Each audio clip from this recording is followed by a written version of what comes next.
በሚዲያም የቤተክርስቲያን አስተምሮ ሲዘልፉ እንመለከታለንና እንደኛ ቤተክርስቲያን አስተምሮ ምን የሚል ትርጓሜ ነው ያለው የሚል ጥያቄ ነው ለርዕሰ ሊቃውንት።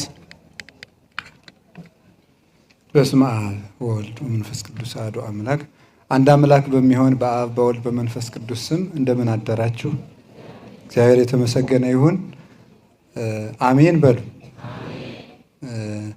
እግዚአብሔር በመካከላችን ተገኝቶ እንዲያስተምረን ቅዱስ ፈቃዱ ይሁንልን። ይህንን በእመቤታችን ላይ የተነሳውን ጥያቄ በጣም ተደጋግሞ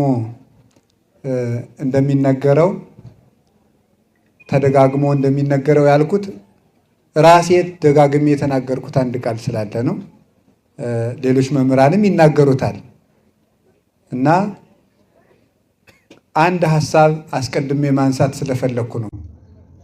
ዲያብሎስ ሁልጊዜ እመቤታችን ላይ ለምን ጥያቄ እንደሚያነሳ አንድ ነገር እንድናውቅ ስለፈለኩ ነው። ሁለት መሰረታዊ ነገር ልናገር።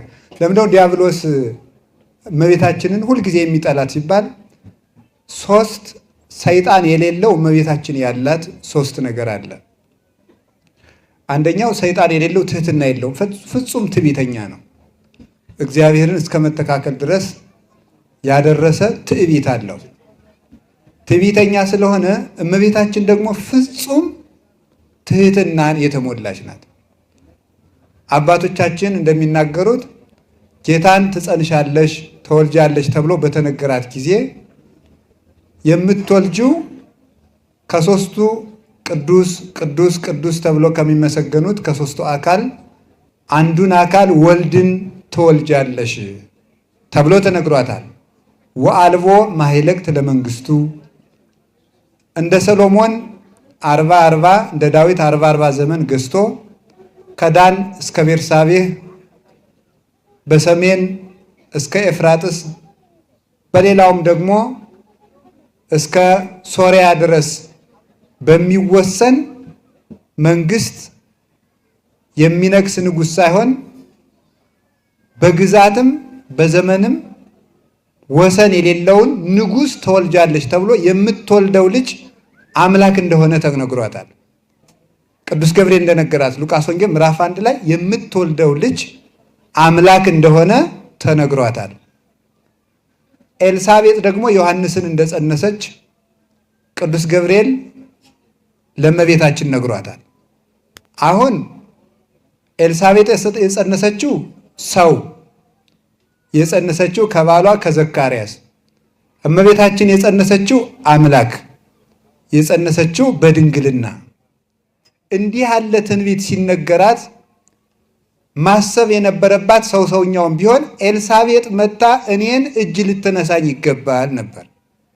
ይህንን ትታ ፀሐይን የጸነሰችው ወደ ኮከቡ እናት ሄደች ይላል አባ ይስሐቅ የተባለ አባት ሲናገር፣ ፀሐይን ጸንሳ ወደ ኮከቡ እናት ሄደች ብሎ ይናገራል።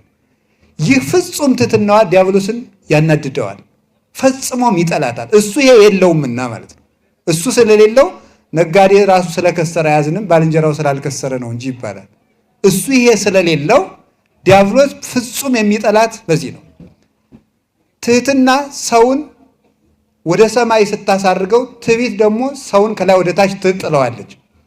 ዲያብሎስ የወደቀበትን ጉዳይ እመቤታችን አሁን ሔዋን አምላክ እሆናለሁ ብላ የተመኘችውን እመቤታችን የአምላክ እናት ለመሆን አይገባኝም ነው ያለችው። አልሆንም ነው ያለችው። ይሄንን ማለት ነው።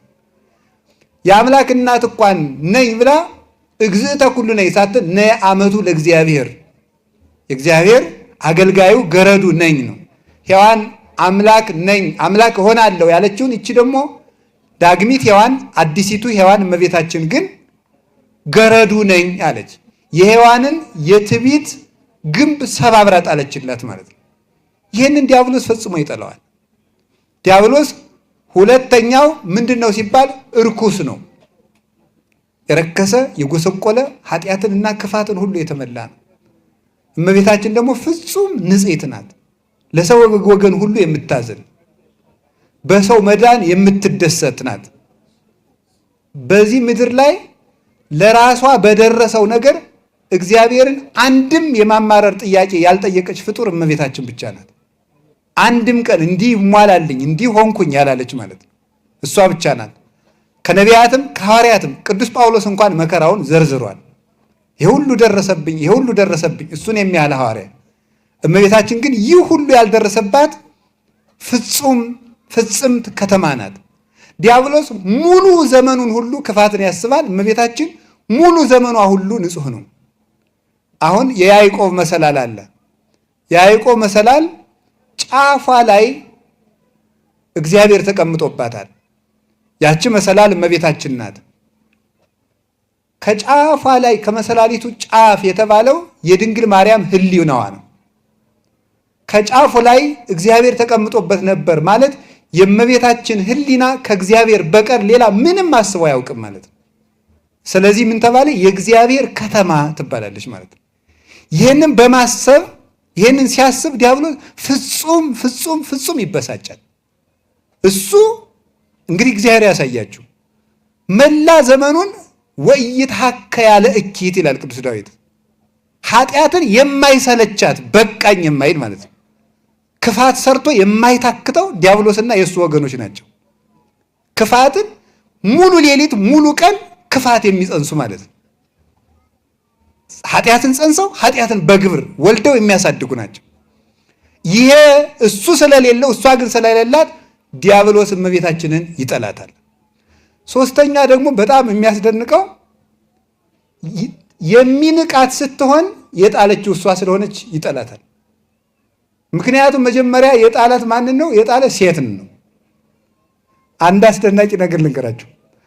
ዓለምን ዲያብሎስ የጣለው በሴት ነው እና ከዚያ ጊዜ ጀምሮ ሴትን ሲንቅ ነው የነበረው። እናንተም እንዲነዳችሁ ማለት ብዬ ነው። ሴቶቹ ዲያብሎስ ሴትን ሲንቅ ነው የኖረው ማለት ነው። እንደምታስታውሱት እስራኤል በግብፅ ባርነት በነበሩበት ጊዜ ወንድ ነበር የሚያስገድል። ምክንያቱም ሴቶችን ንቆ ጨርሶ ማለት ነው። ወንድን እያስገደለ የሴቲቱ ዘር ይበቀልሃል ስላለው ሴቲቱ አትበቀለኝም ብሎ ነው ያሰበ። የሴቲቱ ዘር ወንድ ነው ብሎ ስላሰበ ማለት ነው። እመቤታችን በተወለደች ጊዜ ሴት መሆኗን ሲያውቅ ነው እመቤታችን ያላስገደላት። ቢያውቅ ኖሮ ያስገድላት ነበር። የናቃት እብን እንተመነንዋ ነደቅት ወይት ኮነት ውስተ ርእሰ ማይ ዘንድ አናጺዎች ፈጣሪነን የሚሉ አጋንንት የናቋት ድንግል ማርያም እሱን ቀጥቅጠዋለች። የተናቀችው ታቦተ ጽዮን ባዛጦን ሂዳ ዳጎንን እንደቀጠቀጠችው የናቃት የ15 ዓመት ብላቴና እብነ ማይዘንት ኢየሱስ ክርስቶስን ወልዳ ቀጥቅጠዋለች። እሷ ከተወለደች ጊዜ ጀምሮ እረፍት አጥቷል።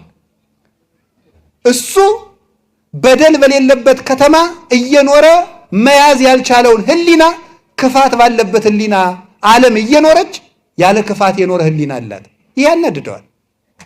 ተንኮል በሌለበት ከተማ ሆኖ ያልቻለውን ለመላእክትን ኢተክህሎም ድንጋሌ ሕሊና እስመ አበሱ በፍቶት ወረዱ ምድረ በቀዳሚ ያልተሰጣቸውን ሽተው በደል በሌለበት ዓለም እሱ ፈቲው በሌለው አካል በድሎ ሲወድቅ እሷ ፈቲው በሚስማማው የሰው ስጋ የሳትነት ጠባይ ባለው የሰው ስጋ ሆና የሳትነት ጠባይ የሌለባት ተመልኩ። ለመኑ ተወተ ድንግል ሕሊና ሙሉ ደሰብ የሕሊና ድንግልና የተሰጠው ማን ነው? ይሄ ያናድደዋል። መላእክት ድንግል ናቸው። ድንግል ሆነው ግን አምላክን አይወልዱበትም። አምላክን የማይወልዱበት ድንግልና አላቸው። እሷ ድንግል ናት። በድንግልናዋ አምላክን ወለደችበት። ይህ ያበሳጨዋል። ከዚህ የተነሳ ዲያብሎስ ዓለም እስከሚጠፋ ድረስ እመቤታችንን ሲያሰድብ ይኖራል። ዓለም እስከሚጠፋ ድረስ ይህንን እንድታውቁት ነው። ይህንን ያወቀ ሰው ደግሞ ምንም ስለ እመቤታችን የፈለገ ነገር ቢኖር አይታወቅም። ታምረ ማርያም እኔ ያን ነገር ልንገራችሁ። ከታምረ ማርያም ከድርሳነ ጽዮን ከሌላውም አንዳንድ ጥያቄ መናፍቃን እየመዘዙ የቤት ስራ እየሰጡ ክርስቶስን ሊያስረሱንና ስራ ሊሆኑብን አይገባም። ውሻ ነው፣ ውሻ ይጮሃል። ውሻ ደግሞ ይጮሃል። ሁለተኛውን ሐሳብ ልናገር። አንዱ ስለሚጠላት ነው። ዲያብሎስ የሚጠላት ደግሞ በዚህ ምክንያት በሶስት ምክንያት። ሁለተኛው መናፍቃን ደግሞ ለምንድን ነው እመቤታችን የሚጠሏት ሲል ቅዱስ ኤጲፋኒዎስ የተረጎመውን አንድ ሐሳብ ልናገር። በጣም ነፍሴን ያሳርፋታል። ቅዱስ ኤጲፋኒዎስ ትንቢተ ኢሳይያስ ምዕራፍ 5 ቁጥር 10 ላይ ያለ ቃል ነው። እነዚህን እመቤታችንን የሚሳደቡ መናፍቃንን ቅዱስ ኤጲፋኒዎስ በምን ይመስላቸዋል? ባበደ ውሻ ይመስላቸዋል። ያበደ ውሻ ምን ይላል ቅዱስ ኤጲፋኒዎስ? የመዝገበ ህብስት ወይም መዝገበ መድኃኒት የሚባል መጽሐፍ አለው። ፓናሪዮን ይባላል በግሪኩ። መዝገበ ህብስት ወይም መዝገበ መድኃኒት ማለት ነው። ለሁሉም መናፍቃን መልስ የሰጠበት መጽሐፍ ነው እና ቅዱስ ኤጲፋኒዎስ ምን ይላቸዋል? እነዚህ ሰዎች ለምንድነው እመቤታችንን የሚሳደቡት ይልና ውሻ ጤነኛ ሳለ ጌታውን ያውቃል፣ የጌታውን ሚስት ያውቃል፣ ልጆቹን ያውቃል፣ ቤተሰቡን ይለያል፣ ጎረቤትንም ይለያል። ማን? ውሻ። ውሻ ግን ባበደ ጊዜ ጎረቤት ይለይ የነበረው ልጆቹን ይለይ የነበረው ውሻ ባለቤቱን ጭምር መንከስ ይጀምራል። ባለቤቱን መንከስ ይጀምራል። ሰው ጤነኛ ሲሆን የቤተ ክርስቲያኒቱን ራስ ክርስቶስን ያከብራል። ቤተ ክርስቲያን እንድትመሰረት ምክንያት ድህን የሆነችውን ድንግል ማርያምን ያከብራል። የክርስቶስ ቤተሰቦች አካሎቹ የሆኑት ቅዱሳንን ያከብራል። ሲያብድ ግን ቅዱሳንንም ይሳደባል፣ እመቤታችንን ይሳደባል፣ ራሱን ክርስቶስንም ይነክሰዋል። ክርስቶስንም አማላጅ ፍጡር ብለው ይሰድቡታል። በእሷ ላይ ብቻ ተነስተው የቀሩ እንዳይመስላቸው። ለምንድን ነው ሲባል ውሻው በማበዱ ምክንያት የጌታው መልክ ይቀየርበታል፣ የቤተሰቡ መልክ ሁሉ ይቀየርበታል ይላል። መናፍቃንም አይምሯቸው ስለተነሳቸው ፈጣሪ የሆነው ኢየሱስ ክርስቶስ በፍጡር መልክ ይታያቸዋል። የፈጣሪ እናት የሆነችው እመቤታችን አንሳ ትታያቸዋለች፣ ጣዖት ትሆንባቸዋለች። በእነሱ ሕሊና ላቲ ስብሐት የእሱ ልጆች ሐዋርያት ሁሉ ቅዱሳን ሁሉ በእነሱ የተናቁ ይሆኑባቸዋል። እንግዲህ ስላበዱ ውሻ ነው። ኢየሩሳሌም ኢየሩሳሌም ውሉድኪ ኮኑ ከመ አክልብት ዘማውያን። ኢየሩሳሌም ልጆችሽ እንደ ዲዳ ውሾች ሆኑ፣ እንዳበደ ውሻ የሚሉ እንዲሁም ቅዱስ ነቢዩ ኢሳይያስ ዲዳ ውሾች ይላቸዋል። ውሻ ሲያብድ ጠላት ሲመጣ መጮውን ሁሉ ያቆማል። እነዚህ ቅዱሳንን ሁሉ አናመሰግንም የሚባሉ ዲዳ ውሾች ናቸው። ቤተሰቡን ጠላት ሲወረው የማይጮህ ውሻ ዲዳ ውሻ እንደሚባል እመቤታችንን አላመሰግንም የሚል አንደበት ዲዳ ውሻ ነው። ባለቤቱንም አያውቅም ቤተሰቡንም አያውቅም ብሎ ይነገራል። ከዚህ የተነሳ ነው። ስለዚህ ከዚያ አንቺ ከተወለድሽ ጀምሮ ይላል አባ ጊዮርጊስ አንቺን ዲያብሎስ አጥብቆ ይጠላሻል ይላል። የአንቺ ስም ሲጠራ ይናደዳል። እሳት ይወፅ ማፉ ለዘይጼል ወያውዮ ለሰይጣን ወይ ደጉጾ አይኖ እስመ ጉድብ ውእቱ ባህቢሁ። ከሚጸልይ ሰው አፍ እሳት ይወጣል፣ ሰይጣንን ያቃጥለዋል፣ አይኑንም ይወጋዋል፣ በሱም እንደ ሰይፍ ሆኖ ይቆራርጠዋል። ወበይንተዚ ይጸል ሰይጣን ትግሃ ወጸልዮም ኩሉ ገቢረ ሰናይ። ከሁሉም በጎ ስራ ይልቅ ሰይጣን በዚህ ምክንያት ጸሎትን አጥብቆ ይጣላል። ወፈድፋደሰ ይትማ ወይ ሐቂ ስነኒሁ ሶበ ይሰም ውዳሴ ዚአኪ። ከሁሉም ነገር በላይ ሰይጣን ያንቺን ስም ሲሰማ አጥብቆ ይበሳጫል። አንቺ ከተወለድሽ ጀምሮ እረፍት አላገኘምና ይላል። ሴቲቱ ጣለችን ያለ አንደበት ሴቲቱ አዳነችን ማለት ምንድነው ነውሩ? እንዲሁ እኮ ይገርም። እግዚአብሔር እንግዲያማ ሔዋን ጣለችኝ ማለትም ብለ እግዚአብሔር ጣለ ይበላ። ሔዋን ጣለችኝ ካልክ ለመውደቅህ የጣለ እግዚአብሔር ቢሆንም ለመውደቅህ ሔዋን ምክንያት ከሆነች ያነሳህ እግዚአብሔር ቢሆንም ለመነሳትህ ምክንያት ድንግል ማርያም ናት። ይህን ማወቅ ይገባል። ነገረ ድነትን አለማወቅ ፈጽሞ ይሄ ነው። ስለዚህ እመቤታችንን የሚሰድዋት ምክንያት ፈልገው እንዲሁ እኮ ይገርማል እኮ እናንተ። ምክንያት ፈልገው የሚሰድዋት የሚያጣጥሏት እንዳይጠቀሙ ነው። መጠቀሚያቸውን ዲያብሎስ በጣም ዋና መጠቀሚያን ማስጠላት ልማዱ ስለሆነ ነው። ወደ ሐሳቡ ልምጣ እንግዲህ ማለት ነው። እመቤታችን በአምላክ ሕሊና ታስባ ትኖር ነበር። ይህ ምንድነው? ብርቅና ደንቁ ታስባ ትኖር ነበር። አዎ ሰይጣንም ታስቦ ይኖር ነበር። እንኳን እመቤታችን ታስቧል። አህያም ታስባለች፣ ጅብም ታስቧል፣ አይጥም ታስባለች። እግዚአብሔር ዓለም ከመፈጠሩ በፊት ቆጥሮ የማያውቀው ፍጥረት የለም። ጓጉንቸሩም ታስቧል፣ ትል ታስቧል፣ ቀንድ አውጣም ታስቧል፣ ድንቢጥም ታስባለች፣ ድመት ውሻም ታስበዋል። እግዚአብሔር ዝንብንም አስቧል። ትንኝንም እንኳን የማይዘነጋ እግዚአብሔር በምግብ አሰበኝ ይሏል ዳንኤል። ስለዚህ እግዚአብሔር ሁሉንም አስቦ ፈጥሮታል። እንደዚህ ከሆነ እመቤታችን ተለይታ ታስባ ትኖር ነበር ያሰኛት ምንድን ነው? እኔም ታስቤ ነበር ደግሞ ሊል ይችላል። መጀመሪያ መታሰብ አልነበር ታስባ ትኖር ነበር ማለት አይነ ከኑ ሐማሚ አይነ ምቀኛ ናት አለ ጌታ። እንደው ሰው እኮ ይገርማል። ሰው ብሎ እንደው በድንግል ማርያም ይቀናል። አይደርስ እኮ ነው እናንተ። በሌላ ብትቀኑ ምን አለ የማይደርስበት እንደው እኮ ጥንቸል የዝሆን ያህል ጠጣለሁ ብላሉ ፈንድታ ሞተች አሉ። መፈንዳት እኮ ነው። እንዴት ይቻላል በእውነቱ ማለት ነው። እና ታስባ ነበር። እኔም ታስቤያለሁ ሊል ይችላል። ይሄ በጣም ራስ ወዳድ ስለሚያደርግ አንዱ የፕሮቴስታንቲዝም አንዱ ተንኮሉ ራስ ወዳድ ብቻ ነው የሚያደርገው፣ ለራሱ ብቻ የሚያስብ። ተመልከቱ። ኢትኩን ጠቢበ በርእስከ፣ በገዛ ራስህ በገዛ አይነት ጠቢብ አትሁን፣ ራስህንም አታመስግን። አላ ነኪር ይወድስከ ይላል ሰሎሞን። ባይድ ያመስግንህ እንጂ ሌላ ሰው ያመስግንህ እንጂ። አንድም ብለው ሊቃውንቱ ከዚህ ዓለም በባህሪ ባይድ የሆኑ ሥላሴ ያመስግኑ እንጂ መላእክት ያመስግኑ እንጂ ራስን አታመስግን፣ ስለ ራስህም አትናገር ብሎ የሚናገር። እኔም ታስቤያለሁ። ታስበሃል? አዎ። የታሰብከው አንተ ሌባ እንደሆንክ፣ ቀጣፊ እንደሆንክ፣ ዘማዊ እንደሆንክ፣ አውደላይ እንደሆንክ ታስቦልሃል። በቸርነቱ እንደሚምርህም ግን አስቧል። እሷ ግን የታሰበችው የሕይወት ውሃ ምንጭ እንደሆነች፣ ሙዳየ ፈውስ እንደሆነች፣ ነቃ ፈልፈለ ማሕይወት እንደሆነች፣ ሰማይ ዳግሚት እንደሆነች፣ መሶበ ወርቅ እንደሆነች ነው የታሰበችው። የሕይወት ዛፍ እንደሆነች ነው የታሰበችው። ምስራቅ እንደሆነች፣ ፀሐይ ጽድቅ ኢየሱስ ክርስቶስን እንደምታወጣ ይህን የተደበቀው ዓለም ጨለማ ተገፎለት እግዚአብሔርን እንዲያይ ያደረገችው ምስራቅ እመቤታችን ናት። አይቲ እንተ ታስተሪ እምርሁቅ ከመ ማይቶት ብሪት ከመ ፀሐይ፣ እንደ ፀሐይ የሞቀች እንደ ጨረቃ የደመቀች ከሩቅ የምትታይ ጎህ ማርያም ይሉሃል ይህች ናት። እሷ ስትታሰብ የመድኃኒት ምክንያት የአምላክ እናት ተብላ የታሰበች። በበጎ ብንተረጉመው እኛ ስንታሰብ በቸርነቱ ሊምረን፣ እሷ ስትታሰብ ጠለ ምሕረት ወልደ እግዚአብሔር ሊወለድባት፣ እኛ ስንታሰብ ከእሷ ተወልዶ ሊያበራልን፣ እሷ ስትታሰብ ፀሐይ ሊወለድባት፣ እኛ ስንታሰብ እሱ ተወልዶ ሕይወት ሊሰጠን፣ እሷ ስትታሰብ ሕይወት ሊወለድባት ነው። መሰረተ ሕይወት ማርያም ወጥንተ መድኃኒት ዘምቀድሙ የተባለች ከዚህ ነው። የሕይወት መገኛ ያሰኛት እሱ ነው። ሕይወት ከእሷ ጀመረ ማለት አይደለም። ሕይወት የሚሰጥበትን ስጋውን ከእሷ ነስቶ ተዋህዶ ሕይወትን በማሕፀን ጀመረው። በእሷ የጀመረውን በማሕፀን የጀመረውን ሕይወት ለእኛ በትንሣኤው ሰጠን። ዘዚአነ ሞተ ነሲአሁ እንቲአሁ ሕይወተ ወሀበነ። የእኛት ሞት ለእሱ ገንዘብ አድርጎ ይውላችሁ። ይገርማል። ክንድን መስቀል ይታቀፍበት ዘንድ ክንዶችን ከእሷ ማሕፀን አዘጋጀ ነው የሚለው ያዕቆብ ዘስሩግ። ዮሐንስን ያስጠጋበት ዘንድ ደረትን ከእሷ አዘጋጀ። ሐሞትን ይጠጣበት ዘንድ ከንፈርን ከእሷ ማሕፀን አዘጋጀ።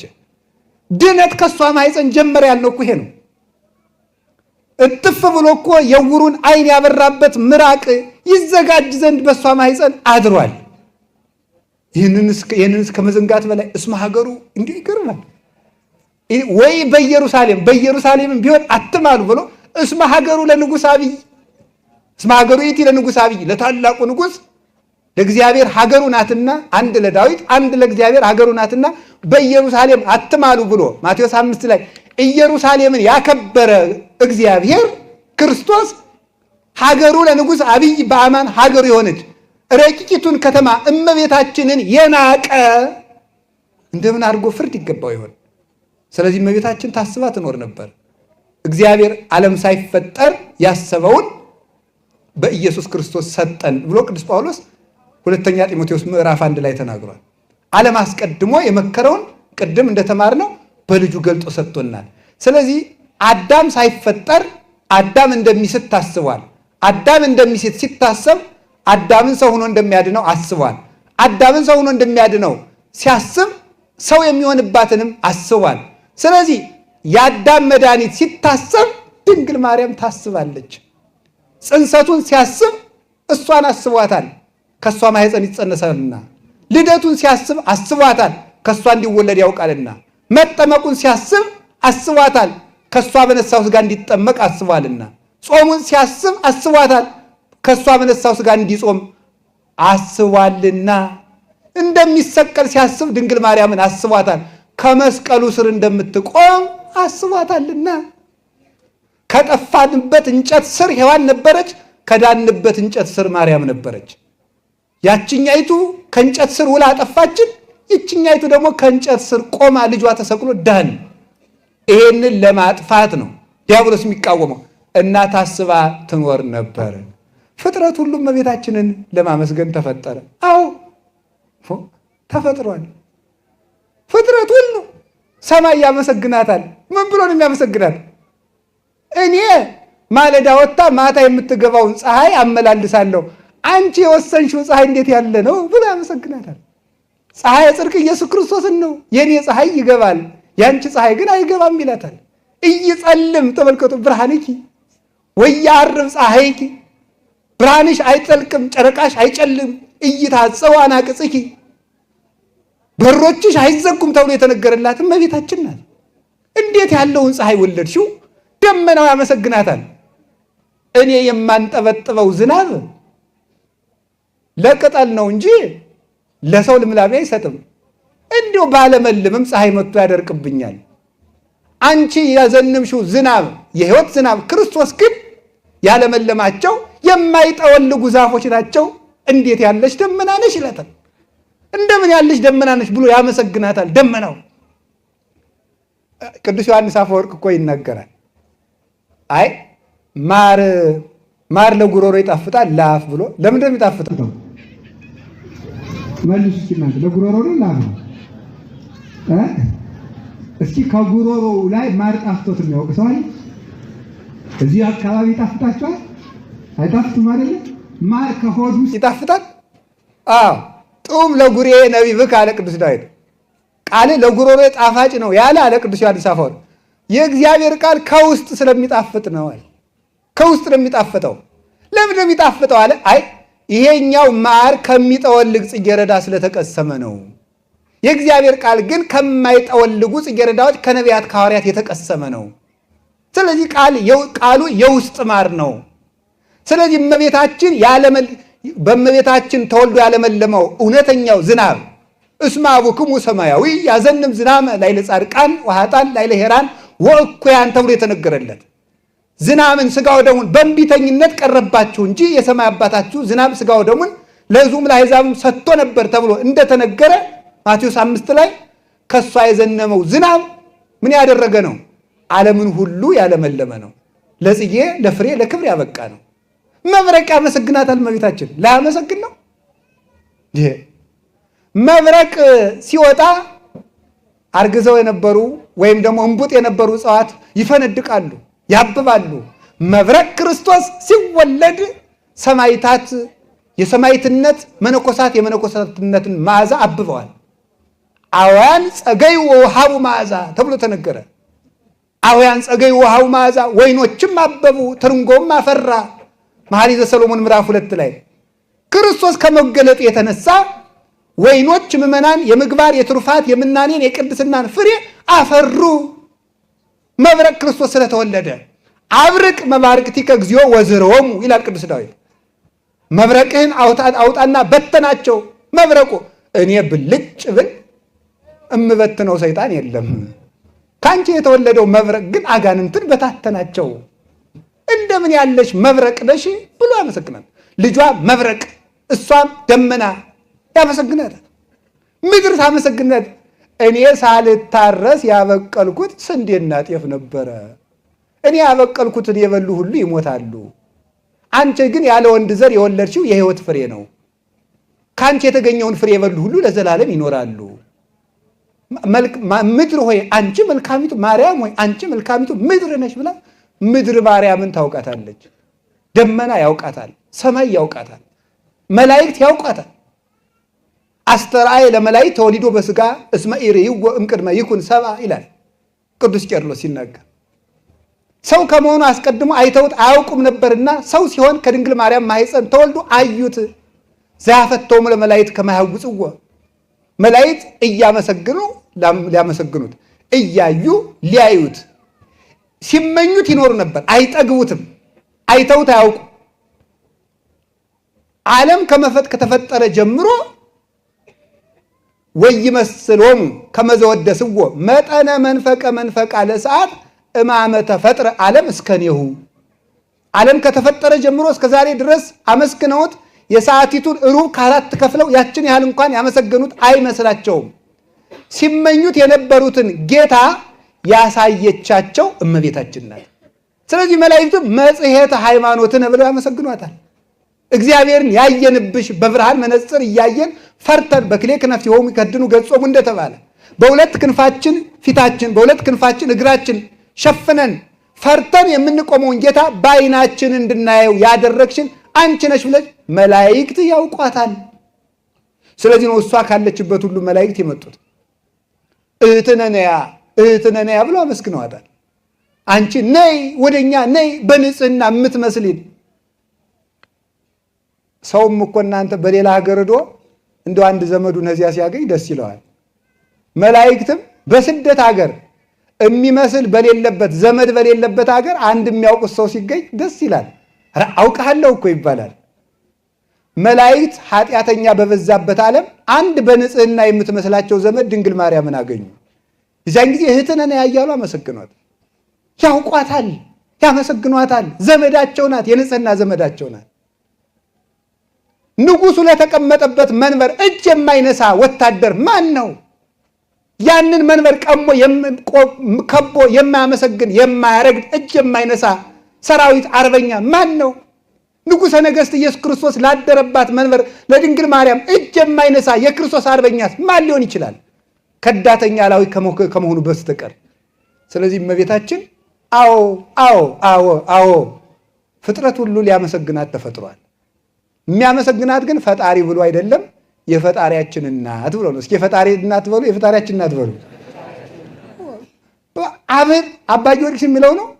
ቅዱስ አባ ጊዮርጊስ ዘጋስጫ የሚለው ጥልቆች ሁሉ ውቅያኖስ ሁሉ ያመሰግኑሻል። ጥልቀት የሰጣቸውን ጌታ ወልደሽላቸዋለች። ዲያቆናት ካህናት ያመሰግኖሻል። ለምን? የክህነታቸውን ማዕዛ የሰጣቸውን ጌታ ወልደሻልና። ጳጳሳት ያመሰግኑሻል። የጵጵስናቸውን ራስ ወልደሽላቸዋልና።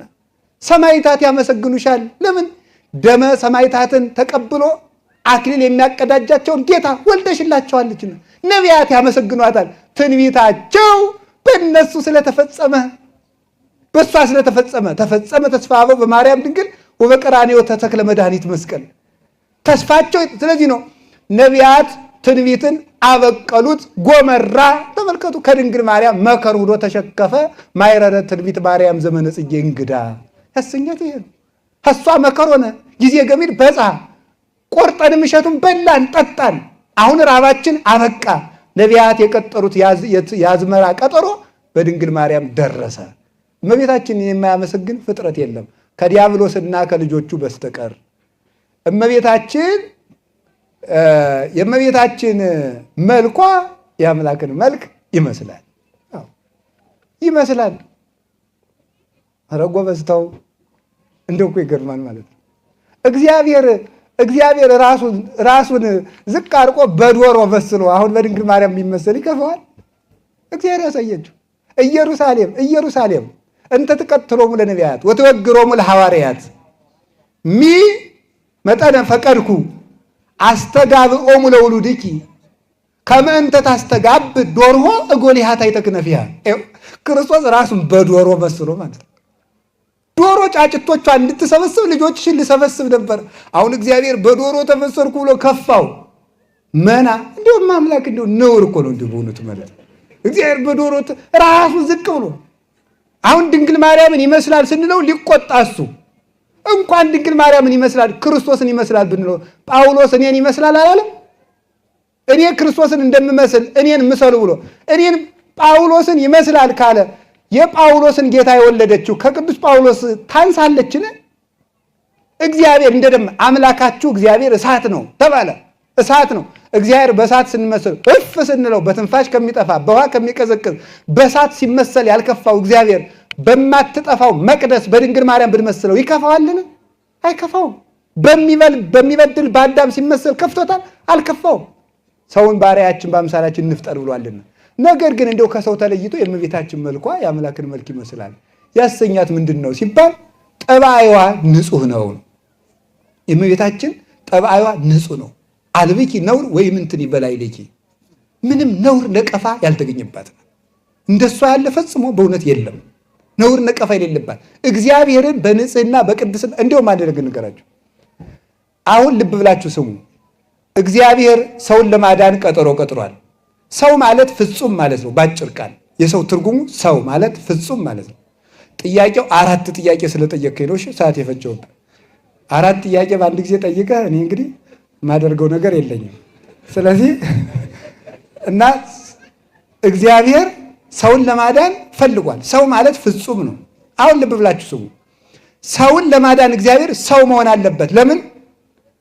የበደለ ሰው ስለሆነ ካሳው መቅረብ ያለበት በሰው አካል ነው። ሰው ለመሆን ሰው ያስፈልገዋል። ሰው ማለት ፍጹም ነው። ስለዚህ ከአዳም እስከ ድንግል ማርያም ያሉት ሁሉ ሰውነት ጎሏቸው ነበረ። ሰውነታቸው አድፏል። ኦሪት ዘፍጥረት ምዕራፍ 1 ላይ እንደተቀመጠው ወመንፈስ እግዚአብሔር ይጼልል ወጽልመትኒ መልዕልተ ቀላይ፣ በውሃው ላይ ጨለማ ነበረ የተባለ ውሃ የተባለ የአዳም ልጆች ናቸው። በዚያ ላይ የነበረው ጨለማ መርገሙ ነበረ። ከዚያ ላይ ያለው መንፈስ ቅድም መምህር እንዳስተማሩን በዚያ በመርገሙ ዘመንም አድሮ ይመግብ የነበረ ረድኤተ እግዚአብሔር ነው። በመርገም ውስጥ ነበሩ። አሁን ከማን ሰው ይሁን? እግዚአብሔር ሰው ያስፈልገዋል። ሰው ማለት ፍጹም ነው። አዳም ከወደቀ በኋላ ሙሉ ሰው አይደለም፣ ሙሉ ሰው አይደለም። ለዚህ ነበረ ክርስቶስ ሰው ከሆነ በኋላ ደጋግሞ ራሱን የሰው ልጅ እያለ የሚጠራ የሰው ልጅ እያለ የሚጠራ። ለምን? 5500 ዘመን ሰውነት ጎሎ ነበር፣ አድጎ ነበር፣ አድፎ ነበር፣ ዝጎ ነበረ። ከዚያ በኋላ ምን ፈልገ? ሰው ማን ተገኘች? ማርያም፣ ድንግል ማርያም። ሰው ምን ማለት ነው? አዳም ሳይበድል በገነት የነበረውን አካል ይዛ የተገኘች ስለነበረች ሰው ተባለች። ሰው የሰው ልጅ የተባለ ለዚህ ነው ክርስቶስ የሰው ልጅ ማለት። ሰው ማናት? ማርያም ናት። የሰው ልጅ እጓለ እመሕያው ወልደ እጓለ እመሕያው ወልደ እጓለ እመሕያው ወልደ እጓለ እመሕያው የሰው ልጅ። ለምንድን ነው የሰው ልጅ? ሰው የሆነችው የማርያም ልጅ፣ ሌላውማ ሰው አልነበረም። እሷ ብቻ ነበረች ሰው የሆነችው የማርያም ናት። ሰውነት የተስማማላት ሰባቱም ፍጹም የሆነላት ማለት ነው። ስለዚህ እመቤታችን የአምላክን መልክ ትመስላለች ማለት መርገም የለባትም ማለት ነው። እርግማን የለባትም። አዳም እግዚአብሔርን ይመስል የነበረው ከመርገም በፊት ነበረ። ከዚያ በኋላ እግዚአብሔርን የሚመስልበት መልኩ ጠፍቷል። መልሶ ክርስቶስ የእሱን መልክ ያዘና ሰጠው። ተወልደ በአምሳለ